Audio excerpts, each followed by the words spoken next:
And then what you do, once you gain knowledge of your spiritual force, you actually get in touch with your spiritual self. That power will develop. You can then ask for and receive the symbols and keys of your own name, of your own self. You can then start looking and finding symbols and learn more symbols so you can access other higher forms of information. Now, aside from some ET on another planet that you may want to talk to, if they're willing to respond, one of the more interesting things to access is something called the Akashic Records. Now, what are the Akashic Records? In metaphysical terms, they're sometimes called the etheric records or whatever, but here's the general idea. As you are thinking, and as everyone is thinking, thoughts, remember now, are forms of energy. Energy condensed and so forth to higher levels of compactness or condensation, I guess you would say, can be formed into matter. But at any rate, thoughts don't die out. Once you form a thought, it is a very, very small impulse of energy that you have created by virtue of your own brain, and they are stored. Well, where are they stored? Well, your thoughts are stored, in your subconscious. They're also stored also in this Akashic Records. So an Akashic Record is a band of energy around a planet that stores all the thoughts of the people on the planet. There's also a storehouse of knowledge or an Akashic Record around a galaxy, and there's also an Akashic Record for a universe. All these forms of Akashic Records store different types of information. Now, you have access to these Akashic Records all of the time, and you access them through the we form on the spiritual side. The knowledge of the past, though, is protected. You can't just jump into it. It's not like open to everyone. You have to learn how to use the we form and how to make this connection. Psychics tap into the we form quite oftenly by accident and are not even aware of what they're actually doing. For instance, I know there are...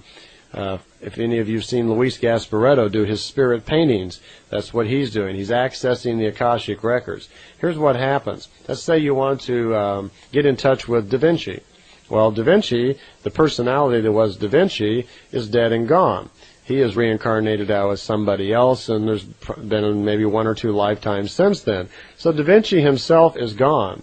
Da Vinci is no longer on the other side. He's not in the fine matter world. If he was, he wouldn't respond anyway, because on the fine matter world, he's not Da Vinci. He's a collection of all of his lifetimes at that point.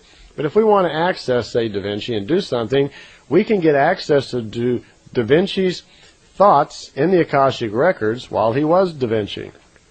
And that can be done through the we form. We would have to find out how to access his particular records, because the Akashic Records is made up in levels. There are levels of evolution, and each level of evolution has like a memory level in it, and you need a key to get into that. So you learn through meditation, you send a pulse to certain levels that gets you into it. One interesting thing is you can't get into a level of information in the Akashic Records that's higher than your own evolution. So if we're going to try to get access to Da Vinci's thoughts and feelings that are in the Akashic Records, we couldn't get access to any of those thoughts and feelings at a time when his level of evolution was higher than our own. So if Da Vinci was much higher evolved than us, we wouldn't get very much. We would get something, though. But what happens is when you get in touch with those feelings, let's say we learn the symbols and we find out how to send the pulse, we can actually get in there, and just for those moments while we're in touch and in connection with the Akashic Record, we will think and feel like Da Vinci, and our body can react. It can react in the form of auto-writing. That's how it's commonly done. It cannot react vocally. It's not possible to get into the Akashic Records and speak like Da Vinci. You can't channel the Akashic Records, in other words. Da Vinci's not going to come into your body, take over your body, and speak. That's not possible. But it is possible for you to access the Akashic Record and think and feel like him for a moment, and you could write or draw and do things. Billy demonstrates this by quite easily, very simply, he can get into the Akashic record because he knows most of the keys. He has access to many different forms of information which were taught to him, and he can suddenly think and feel like Enoch or some particular one that he happens to know the key for. So that is a possibility. That's one way you can get in touch with other forms of information through the Akashic records. One other thing I'd like to touch on just a little bit while we're discussing this material and the spiritual self, and by the way, just kind of give you some insight into this, we also have emotions and attitudes and so forth that we build. When we come into the world, the material side is very clean. It's like a clean slate. Our psyche has no feelings and thoughts in it. Our subconscious is like a blank hard drive in a computer. It doesn't have any stored up memories at that point. We're a newborn person in the world, and we just kind of got here, and all we have with us when we come in is that accumulated knowledge from the previous lifetimes. So we're all happy.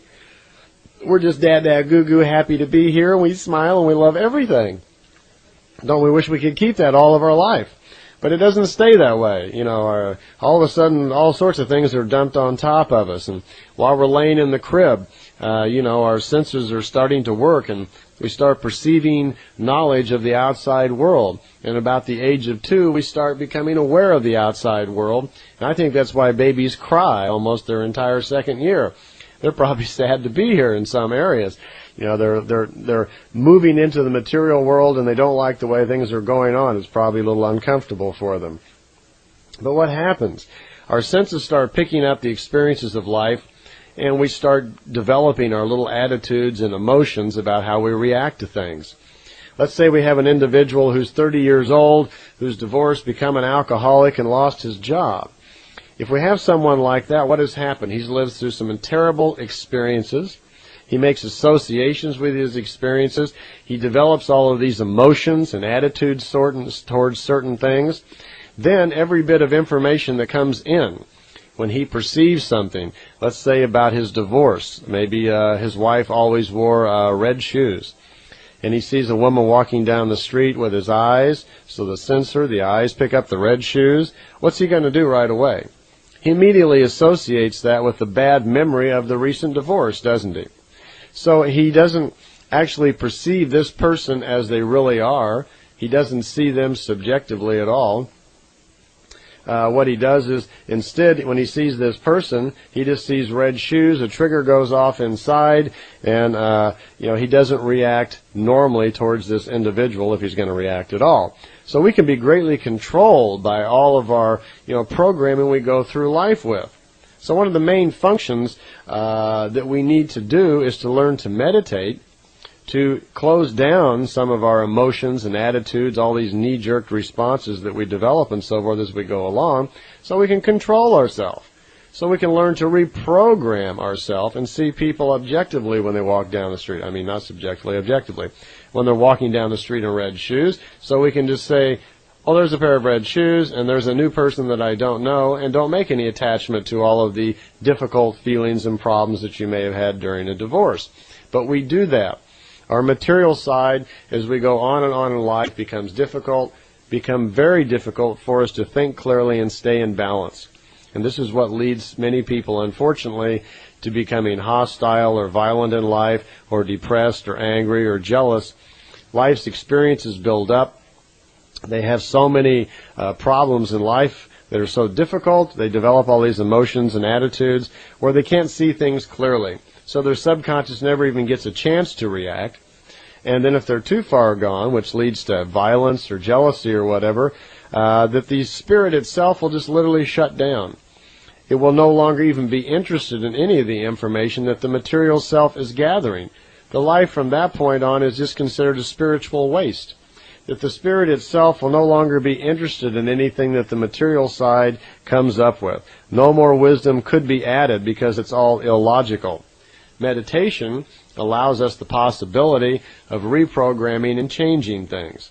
It is the process where we can shut down the material senses, and very slowly an individual that may have all these problems can learn to overcome them and reprogram themselves through benefit of their spiritual self. They can literally ask their spirit for advice, and help sort out problems, which the Spirit will do. Your spiritual subconscious will go in there and think things through for you and give you back feelings and ideas and hunches that are, good for you. Your material self then, especially if someone's guiding you, your material self then can begin to learn from these experiences and start seeing itself clearer and get itself back in balance. So we have a process here by which we could reclaim mental health. We could overcome personality problems, depression, things like that.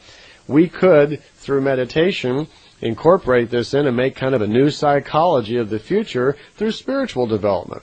Through use of the Spirit, which never gets sick and never dies, we can learn to control and change ourselves somewhat. Again, you see that the Spirit's always open for business. It listens to everything unless you go berserk in life and it has to shut down because you're way off track. But it's open all the time. It records all your thoughts, all your movements and so forth. It's paying attention to everything. And it sends answers to the human being if his thoughts are right or wrong. You just have to learn to pay attention to it. You learn through meditation to create what's called the pause. That slight split second when information comes in, and before you react with your material self, you consult your spiritual self to see about that. Ask yourselves, like asking a good friend that'll always tell you the right answer. You can learn to pause and kind of like mentally quickly get an opinion from your spiritual self, and it will answer you truthfully. The Spirit is the carrier of the creation. It's found in everyone. On our spiritual self is that part piece of creation. And remember, creation is the perfection. It has the ultimate peace, the ultimate universal love. So what a great place to consult with. And if you have this great spiritual self within you that has the ability to touch and feel that and consult with it and draw information from it, why not use it? Many of the old philosophers always made reference to the individual as being, every man contains a microcosm within a microcosm, and that's true. Because everything in the universe that exists, everything within creation, also exists in the human being. There are different dimensions in the inner being that are endless. So it's beginning to look like the matrix of the creation, the logic of the creation comes into the Spirit. The Spirit facilitates creating the body. So information from the Spirit is in every cell, every atom particle of the body itself. And these get smaller and smaller all the time. So there's kind of like microcosm within microcosm. There's a copy of your creation. Your Spirit has a copy of creation. It's in everybody. And it contains all dimensions. You see, when an individual can start looking at life with a balanced view from his material side and his spiritual side, when he learns to start using the Spirit all the time as a source of energy, of knowledge, of wisdom, then he starts becoming a much happier individual. That way he's not prone to knee-jerk responses and emotions that get him entirely out of whack, and he's not going to overreact to things and over-respond. He'll be able to calmly see things. He'll be able to always refer to his spiritual self for knowledge. The nice part, too, is that he'll just be a lot happier.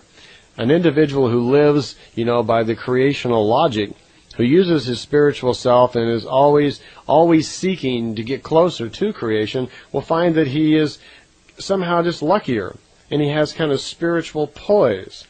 See, luck belongs to the inner being. It's an inseparable mark of the existence of the Spirit within you. When you are close to that spiritual self, it just naturally happens. There's a force that rises up in you.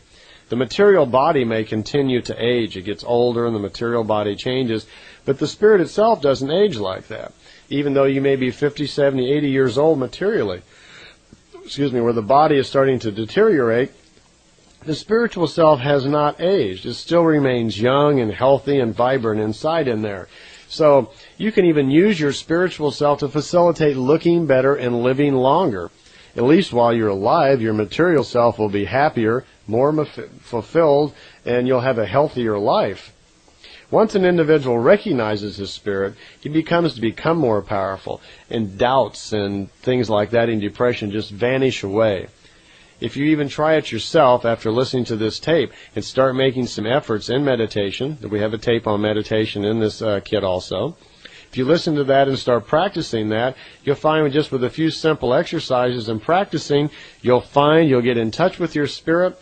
You'll be able to use it a little bit and find that there's an exhilarating feeling in calling upon your spirit and doing something for the right reasons and finding that it's actually